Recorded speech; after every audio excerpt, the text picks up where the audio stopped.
Even with serious roster needs, Tom Telesco once again did not make a move at the NFL trade deadline, and it feels like the Chargers are failing to live up to their all-in mantra. You are Locked On Chargers, your daily podcast on the Los Angeles Chargers, part of the Locked On Podcast Network, your team every day.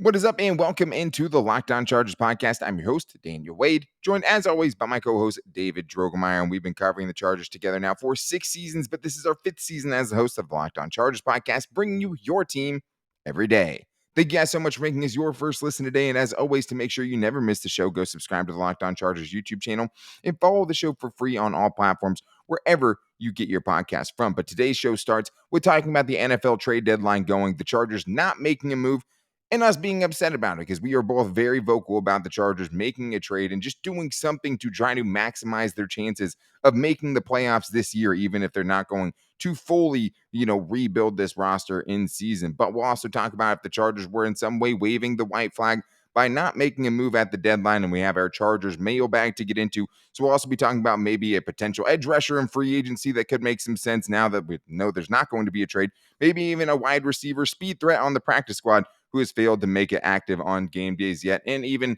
if Tom Telesco doesn't make the playoffs this year, is he on the hot seat along with everybody else in the Chargers coaching staff and front office? But today's episode of Locked On Chargers is brought to you by PrizePicks. PrizePicks is daily fantasy made easy. Pick 2 to 5 players, and if they score more or less than their PrizePicks projections, you can win up to 10 times your money on your entry. First-time users can receive a 100% instant deposit match up to $100 with promo code LOCKEDON. That's PrizePicks.com. Promo code Locked On. All right, David. Well, I laid it out. The Chargers once again did not make a move at the deadline. They watched a lot of other contenders and other teams like that make a bunch of moves. It was a very, very busy trade deadline in the NFL, but the Chargers stand pat again. Do you think that was a mistake? Yes, it was a blatant mistake. I don't understand how you can look at this roster as it is currently constructed and be happy with what you've seen. There is a clear lack of explosiveness in the wide receiver room. You've dealt with major injuries. Keenan Allen has missed most of the season. Mike Williams is going to be out for a month. Jalen Guyton tore his ACL. You have no explosiveness whatsoever in that room. You had to make a move. And then, oh, by the way, that's not the only problem. On defense, you are one injury away from a 6th-round pick or a 7th-round pick playing multiple meaningful snaps in potentially multiple games. You could have added in that situation. Also, there's obviously a lack of edge rusher help. You signed Jerry Atauju, but Jerry Atauju hasn't made any kind of significant play in the last 2 seasons. So your lack of moves is saying that I don't understand. You believe in the players that you have right now who are clearly not getting it done. You are sitting at 4-3, but the flaws are obvious and it just does not make sense. I don't agree with a general manager sitting there seeing that there's obvious flaws and choosing to do nothing about it. But obviously, why would we expect a general manager that has only made one in-season trade in his entire tenure as the Chargers general manager to make a move to try and make this team better? You didn't even try, and that's what angers me the most.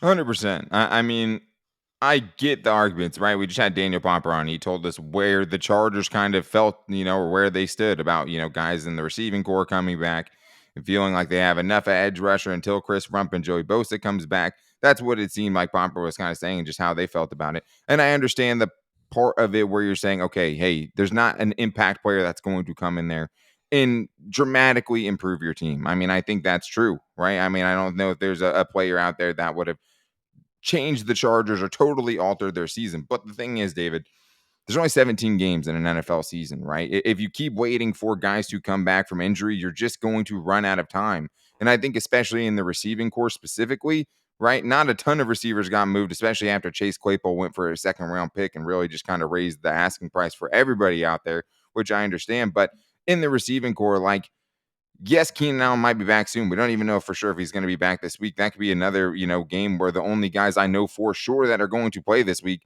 at the wide receiver position are Michael Bandy, Jason Moore, right? I mean, that's pretty much DeAndre Carter. DeAndre Carter. Those are the 3. I mean, Joe Reed maybe, but like I don't know about Josh Palmer. I don't know about Keenan Allen. I know Mike Williams isn't playing. So I understand the arguments of, okay, like, hey, some of those guys are going to come back. But you know who's not coming back? Jalen Guyton, right? And you never replace the speed that he brought to the table. We'll talk later about, someone like John Hightower who they have on the practice squad. Maybe he can come up as a speed guy and stretch the field a little bit for them, but I wouldn't get your hopes up for that. It's just frustrating, David, because I don't think there's a guy that could have, ensured them the playoffs, a guy that could have ensured them a Super Bowl run. Obviously, they weren't going to make a trade for someone like that, but you can't tell me there was no one out there that they could have tried, right? Especially when you have, literally a show called All In. You have a show about your team called All In. You have Brandon Staley talking at press conference saying, like, we are going to explore every avenue to try to improve this team during the bye week, all these things. Last year during the bye week, they at least made some moves, right? They brought in Dustin Hopkins. They brought in Andre Roberts. Like, they made improvements at the bye week, and you at least could see it. Jerry Atauchu, right, isn't going to do that. Like, Michael Jaquette isn't going to do that for the Chargers. Those are just end of the roster type of players. And I just don't think there's any argument to be had, David, that the Chargers couldn't have improved at some point in some way during this bye week, during this trade deadline. How do you get better if you don't do anything? You don't make Yeah. any moves at all. How do you expect to get better unless you're making drastic schematic changes? And I don't know how you can feel confident that that's going to happen either. Yeah. I just don't understand it. You can't sit here and do nothing and say that you're all in. That's not the truth. Okay? It's not. You're not going out there inquiring about bringing people in. You're not even trying. That's the problem that I have. That's what angers me the most, is that you're sitting idly by and just expect that these guys are going to come back and be able to make the impact that they are supposed to make. Even when they had all of these guys on the field, the product wasn't good enough. You have to improve, and the Chargers did nothing to improve. Like I said, I'm not surprised because this isn't in the DNA of the general manager, which unfortunately, I don't really like that. I feel like your job as the top personnel guy is to literally turn over every single rock and do every single thing that you can to improve your team. And I just don't feel like I can say confidently that Tom Telesco has done that the entirety of him being the general manager of the Chargers. This year is no different.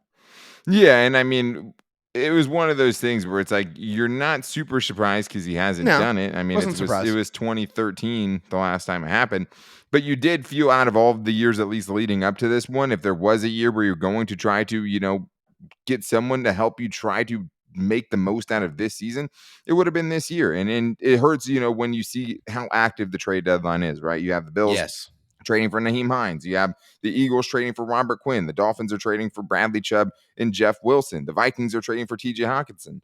All those teams have better records than the Chargers, by a couple of games.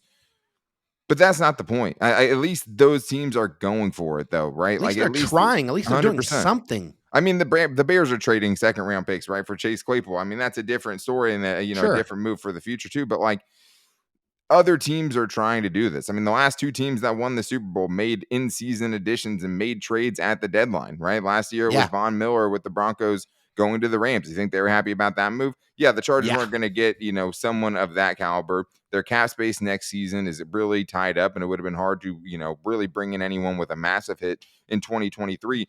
But either way, go do something. Go try to make a move. Go try to make the most out of this season. Because if not, then you could be sending the wrong message to the fans, right? And a message that you're not trying to send, and maybe even going back on your all-in kind of message. So we'll talk about that because we are getting into our Chargers mailbags. So we're going to get into if the Chargers felt like this season was already gone, and that's why they didn't make a trade, because they knew one trade wasn't going to get them the Super Bowl. So that's why they stood pat. And we'll get into much more in our Chargers mailbag coming up right after this. But I do need to tell you guys about something that has made me feel really good, unlike the Chargers at the trade deadline, and that is SimpliSafe for your home security needs. Here's a sports analogy for you. When it comes to burglars, your home is like the end zone, and you need the absolute strongest defense that you can muster. This is why I use and trust SimpliSafe Home Security. At SimpliSafe, your safety is the only thing that matters. It's cutting-edge technology powered by 24/7 professional monitoring agents who always have your back, so you always know that your home is safe. I love SimpliSafe because one of the things that, for me, I think has given me the peace of mind is just being able to use all of the HD cameras that come with your setup at SimpliSafe.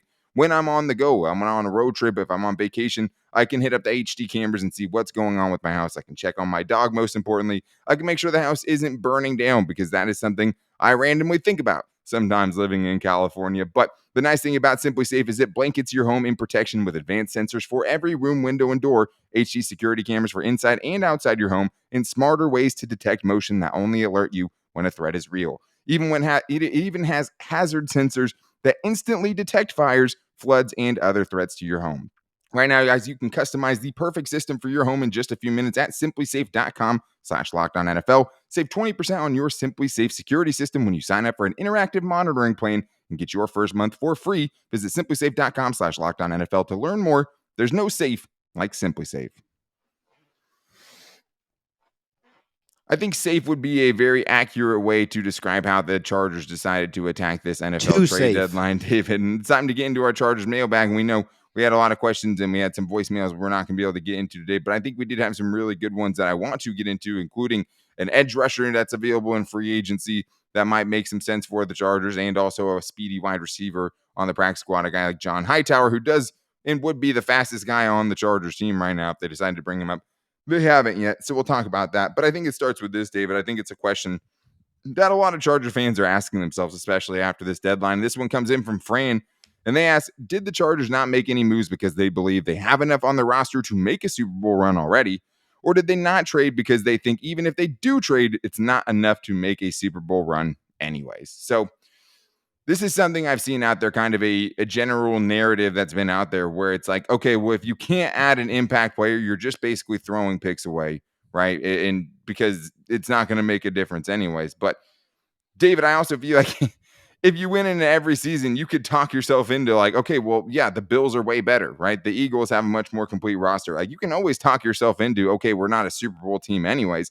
Once you start letting that kind of affect you with Justin Herbert as your quarterback and the way you're making decisions, like the Chargers, it better not have been, okay, well, we're not going to win the Super Bowl, so we're not going to make a pick, because it's like, you cannot be wasting another year of these players' careers on this team right now. It's just too important. You have to do whatever you can to get a ticket to the dance and see what happens. Absolutely. The Chargers are 4-3. You better not have that defeatist attitude and say, "Oh, we have, we don't have enough. We're just going to punt on the season." No. Uh-uh. Absolutely not. These are professional athletes. These guys come here. Yeah, they get paid to play, but they're here to win. You're Yeah. not going to sit here and just quit, especially when you have a winning record. I know it doesn't feel like the Chargers have a winning record. At least that's the sentiment around the team and the organization. But they do. They're 4-3, and so they better feel like they have the confidence in the players that they have in the building to go out there and make the necessary changes to go out there and win games more convincingly. Because Yeah. I don't feel like we've had any game this season that you felt really 100% comfortable and confident that they were going to win the game at really any point in Yeah. time during the 60 minutes that you are watching. It's always been a roller coaster watching the Chargers play football this year. Now, the jury's going to be out for me. Okay, I'm going to be waiting and watching and hoping that the Chargers make adjustments on both sides of the ball, because they are needed. Last Yeah. year, during the bye week, they did make some changes and they were tangible. We did see some improvements. We saw the special teams get better. We saw the running game get a little bit better as far as the run defense is concerned. So I'm hoping that we see some of those adjustments, but I'll believe it when I see it.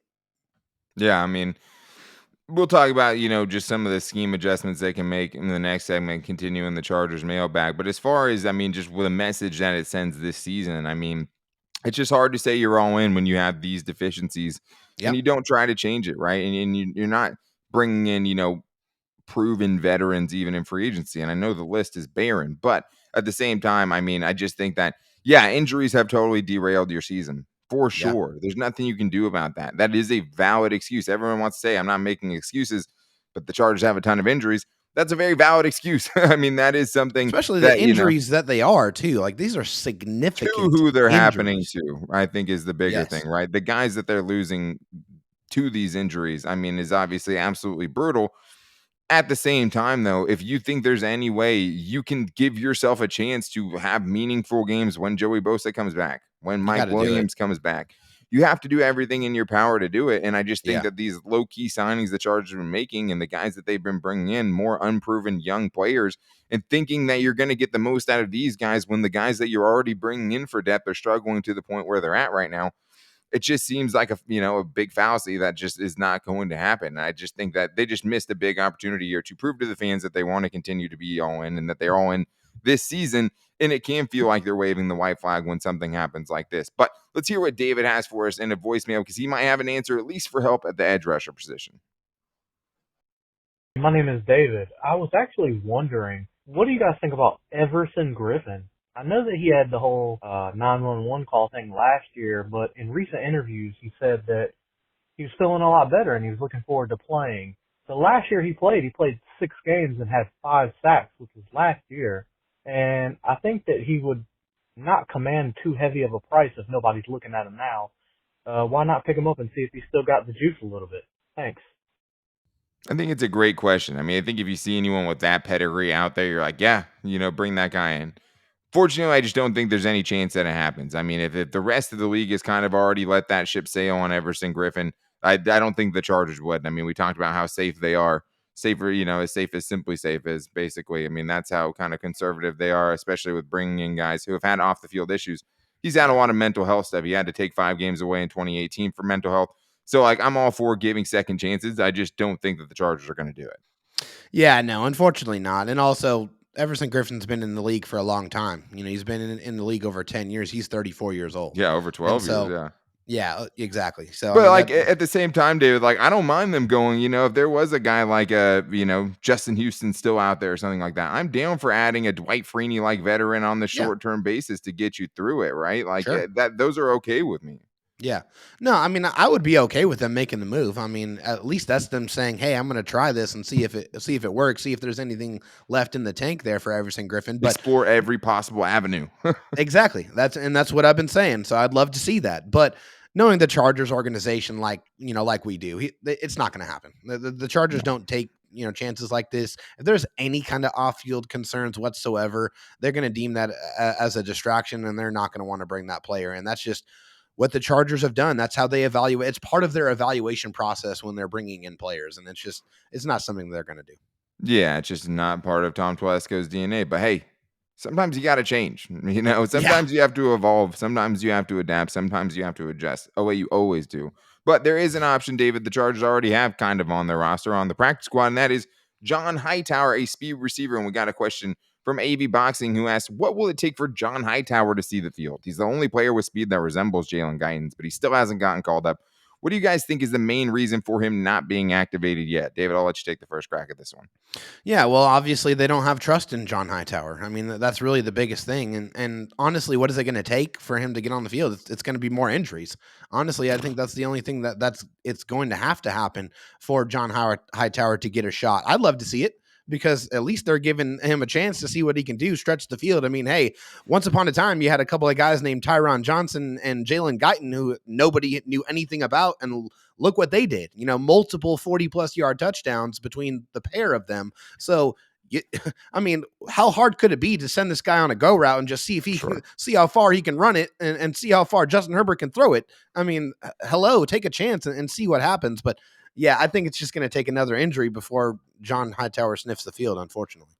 Yeah, I mean, I think the only argument I'd have for that as far as a potential chance is like, okay, hey, maybe during the bye week they can get this dude up to speed, right? Yeah. Maybe if Keenan Allen has to miss another week, they can get this dude activated on game day. I wouldn't get your hopes up, though, because first of all, the dude just hasn't been good at playing football, and I think that's probably the biggest issue here. Yeah. Obviously, they brought him in. He only played really in one season in 2020. He had 10 catches. He also had 4 drops. That's a 28.4% drop percentage. And I know his 4.43 40 time would be like, the fastest amongst the Chargers receivers right now. It's not game-changing speed. I mean, I think he showed that he can, win. He did win some deep routes in 2020 when he was playing with the Eagles after being a 5th-round pick. He was really good at Boise State. He's not the fix to the Chargers' problems. And I think the unfortunate thing is, even when we saw a healthy Jalen Guyton, it didn't seem like early in the season they were committed to getting him on the field very much. So just being fast obviously isn't enough to get you on the field for the Chargers offense. But we do want to continue our mailbag because, David, the big part of this personnel thing is the general manager, Tom Telesco, who has now, had 10 seasons of this and only making one move at the trade deadline and only 2 playoff appearances in 9 seasons. So maybe at the end of the season, if the Chargers don't make a playoff run or a deep playoff run, maybe his job's in trouble. So we'll talk about that. And we'll also talk about what a successful season looks like for the Chargers, considering not making a move, all the injuries that they've already had, and much more. So we're going to get into that. But I do have to tell you guys first about my favorite daily fantasy site. And of course, I'm talking about PrizePicks.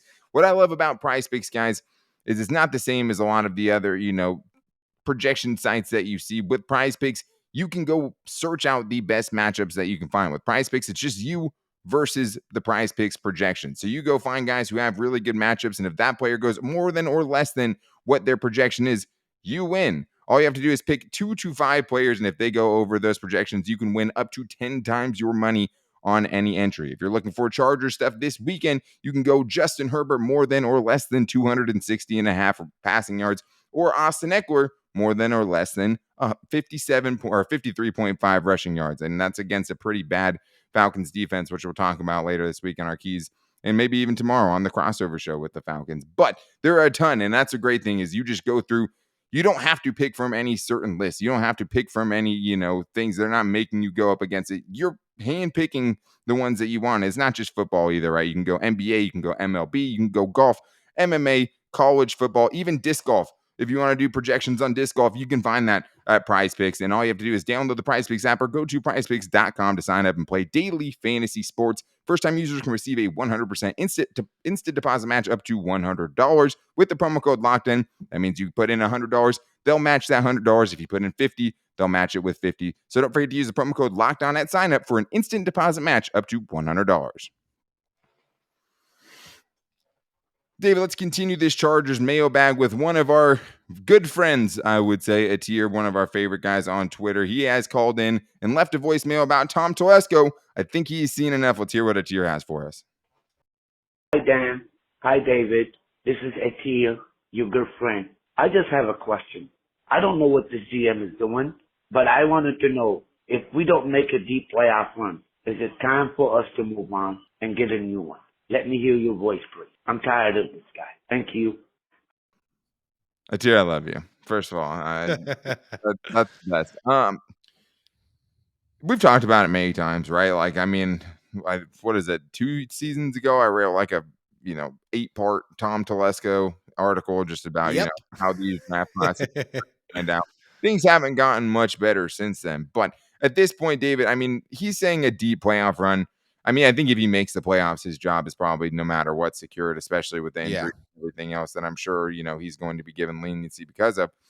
But I think it's a fair question at this point. Like, I mean, I'm not trying to, just be a Tom Telesco hater. And I know there's obviously bigger issues. The coaching is an issue as well, right? I mean, injuries are an issue. There's a ton of different things. We're talking about, this is his 10th season, right? In 10 seasons, he's made the playoffs twice. The Chargers don't make the playoffs this year. That means they haven't made it in 4 full seasons, 3 of those seasons with Justin Herbert. Like, it's just, to me, I mean, the conversation has to be had. The seat has to warm up. I mean, how many times are you going to point at the coach before you look upstairs, right? And the one thing we've also seen is Tom Telesco picking a lot of the guys his head coach wants anyways, right? So if the head coach has that much sway, why is Tom Telesco so important to keep retaining his job, even though the Chargers aren't winning games? I mean, wins are not a quarterback stat. They're much closer to a GM stat, because They are a GM stat. Coach. Yeah, that's the dude who's picking the coach. That's the dude who's picking the players. And that's the dude who's making these deals in the offseason, going all in, and they're not working out. Some accountability has to happen. 3 head coaches, 2 playoff appearances in 10 years. It's not good enough. I'm sorry. And if the Chargers don't make the playoffs this year, the Chargers need to find a new general manager, because unfortunately, Tom Telesco is not getting the job done. He has had ample time to be able to make the moves necessary to build a roster capable of winning playoff games, and that has not happened at a high enough rate. Your success as a general manager is strictly on winning and winning championships, and Tom Telesco and the Chargers have not done that. So for me, it's you either make the playoffs this year or you got to go. Yeah, I don't think it's going to happen. It feels like him and Brandon Staley are linked. I still don't think Staley is going to get fired this season after all the injuries we've seen. And I mean, we've seen other coaches kind of go on a similar kind of path to this, right? Where it's like you excuse a couple of bad seasons because of horrific injuries to insanely important players, and then it gets extended and they eventually get fired, and it doesn't end up working out, right? I mean, we've seen that, 3 or 4 head coaches in a row now. Yeah.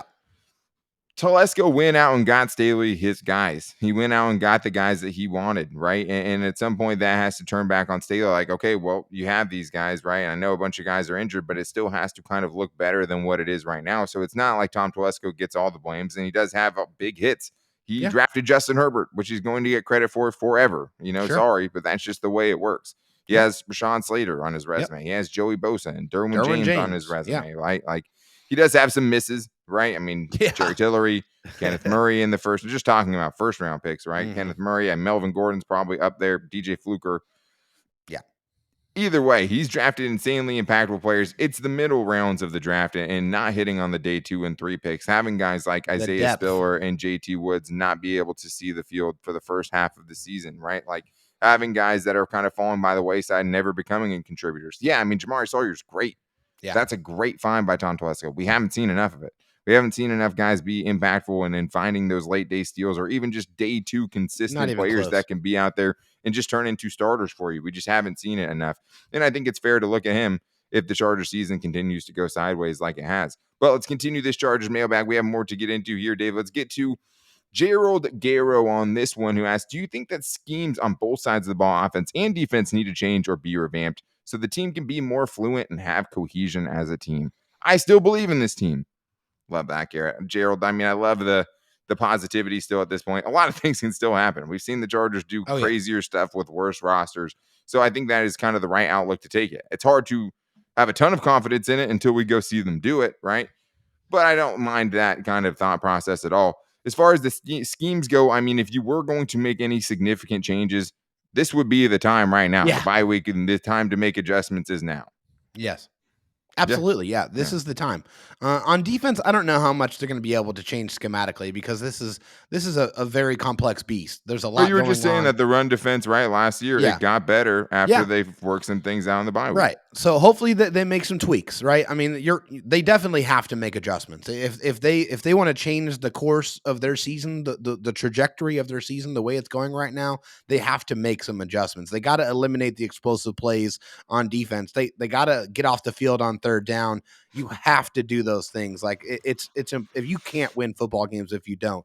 And on offense, the play calling can definitely change. I think that's one thing that you can point to immediately afterwards and say, okay, maybe they can do some design rollouts. Maybe they can do some things to buy some time for the quarterback to be able to actually just look down the football field and maybe take some shots. And that's, and hopefully also Justin Herbert gets a little bit healthier so you can feel a little bit more confident about staying in the pocket and delivering some throws. Yeah. I think you hope that those things take place. I think it's more tangible to see it on the offensive side than the defensive side, but adjustments have to be made on both sides for sure. Well, so like the hard thing is like as far as tangible changes, like there's no additions coming into either of those sides anytime soon, right? And that's So it has to be at least schematic. guys. And yeah, you should constantly be changing your scheme and adapting to the players that you have. And that's the funny thing about the NFL is you have every coach out there in the world saying, hey, we're going to adjust our scheme to the players that we have. And yet with the Chargers being a prime example, it doesn't feel like that always happens, right? No. For the Chargers offense, yes, if you have Justin Herbert looking like the way you do, you tear up the playbook if you have to. You start from scratch if you have to. You don't want to teach him a new offense, things like that, obviously, but you have to absolutely be making sure you're getting the absolute most out of him. If his system is causing him to not get the most out of him and holding him back, 100% you have to revamp at it. You 100% have to change it. Yeah. I don't know if Joe Lombardi has it in him to totally change his scheme like that, but he absolutely probably should if it's not working the way it should, right? And defensively, we've seen the scheme work. There's a ton of people running Brandon Staley's specific scheme. Chargers just seem to have too many boneheaded plays where they're giving up big explosive ones. And that's just something that has been a problem all season long. And I mean, is a reason that even though they haven't probably played as poorly as their points per game given up, they have in no way been a good defense this year. Let's get to one more here, Dave. Let's go rapid fire with our last question from Khalil Sack on Twitter. Great name. Given all that we've been through so far, what would constitute a successful season? A playoff berth or win? Finishing above 500? David, where's the bar at now with everything going on? It's still playoffs or bust for me. I don't care. I don't I think mean, just the playoffs would have been a success at the beginning of the season, though, right? Like, I think we yeah, were setting our sights higher than, hey, definitely. I was AFC Championship game or bust, I think, at the beginning of the Yeah, season. and definitely I was there too. I was expecting that because if you look at all the pieces that the Chargers brought in on both sides, just looking at them on paper for what The they've on done, paper team. you had that expectation. I mean, that's the truth of the matter. But Yeah. looking at the situation as it is now, there's still 10 games in front of the Chargers. There's still a lot of time and there's still a lot of things that can happen. They can still go on a run. As improbable as it may feel now, it can happen. Crazier things have happened in the NFL. So you have to watch it unfold in front of you. But Yeah. it's got to happen. I mean, you that's Making the the thing you playoffs, don't you're know. saying. Making the Yeah. playoffs has to happen. If the Chargers don't make the playoffs, I don't see how you can see it as a successful season with Justin Herbert as your quarterback. Even with the injuries, it still feels like heads have to roll. Hey, if you don't Yes, make the playoffs with Justin Herbert absolutely. through 2 seasons, I mean, and like going back to the scheme thing, like it just feels like you're wasting an extremely, special talent in Justin Yeah, Herbert at times. And I think when that's happening, I mean, you have to reevaluate everything.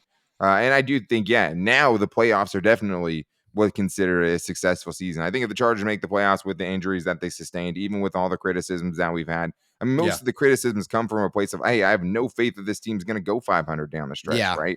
Like I'm afraid to death that this team could go, 3-7 if things don't go perfectly for them because of how they played in a lot of these games. Making the playoffs is now the new standard. That is the new successful season for yeah, me with what the Chargers are doing and kind of where they're currently sitting at, which is sad in a lot of yeah, ways because we did have our side set so much higher than that. They had their side set so much higher than that. We thought they could be a true contender. Everything's falling apart, as it is always being a Chargers fan. Nothing that is new to anyone who's been following the team as much as us or any of you guys right out there. We've all seen this before, and that's what makes it so frustrating. But that is going to do it on today's show. For the first time in 2 weeks, though, tomorrow is a crossover episode. We're getting back to crossover Thursday with Aaron Freeman of the Locked On Falcons. And I'm very, very excited for that. Not one that we get to do very often, a special occasion, as you will, at the Georgia Dome. I'm so excited for this matchup. And hopefully the Chargers, even through all my fears, can find a way to get it done. But to make sure you guys don't miss it, go subscribe to the Locked On Chargers YouTube channel if you haven't already. Make sure to like the video if you like the show as well. And you can also find us on Apple Podcasts, Spotify for free on any platform wherever you get your podcast from. And you can follow us on all those places or subscribe to make sure you never miss the show. We also post the show to all of our social media. If you guys want to find us, you can also find it on my Twitter at Dan Talk Sports, David Drogemeyer's Twitter at DroTalkSD, and the show's page at Locked On LAC. Thanks to anyone who checked us out on at Locked On LAC on Twitter to get your questions in today, and anyone who called into the voicemail line at 323-524-7924. We get it, guys. We get everything that's going on. We understand your frustrations with this team. We're right there with you, right? And we're just along for the ride. And we're just going to continue bringing you the latest and greatest Chargers content that we have, including the best shows of the week, the crossover shows that are coming on tomorrow. Locked On Chargers, Locked On Falcons. You're not going to want to miss it. But until then, guys, take it easy and go Bolts.